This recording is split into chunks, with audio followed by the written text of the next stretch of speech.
Daily Urdu وظائف کے پیارے دوستو، آج میں آپ کو محبت کا ایسا خاص وظیفہ بتاؤں گا جو کہ آپ کے محبوب پر ایسا اثر کرے گا کہ وہ آپ سے بات کیے بغیر، آپ سے اپنی محبت کا اظہار کیے بغیر نہیں رہ سکے گا۔ میرے دوستو، یہ وظیفہ صرف ایک دن میں اثر کرتا ہے۔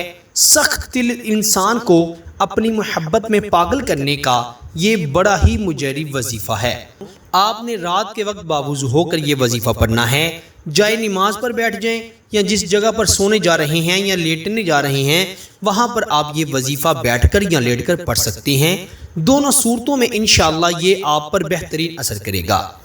آپ نے سب سے پہلے 11 مرتبہ درود ابراہیم پڑھ لینا ہے، جو کہ ہم نماز میں پڑھتے ہیں۔ اس کے بعد آپ نے 133 مرتبہ 133 ٹائم یہ وظیفہ پڑھنا ہے، جو آپ کی سکرین پر آ گیا ہے۔ آپ سماعت بھی فرما لیں۔ بسم اللہ الرحمن الرحیم، یا اللہ یا رحمان یا رحیم بحق بسم اللہ الرحمن الرحیم، یا اللہ یا رحمان یا رحیم بحق بسم اللہ الرحمن الرحیم۔ میرے دوستو، یہ چھوٹا سا وظیفہ ہے، آپ نے 133 مرتبہ اس کو پڑھنا ہے۔ جب 133 بار پڑھ لیں تو آخر پر بھی 11 مرتبہ درود ابراہیم پڑھیے گا اور اپنے محبوب پر، اس پر تصور میں یا اس کی تصویر میں پھونک مار دیجئے گا، دم کر دیجئے گا۔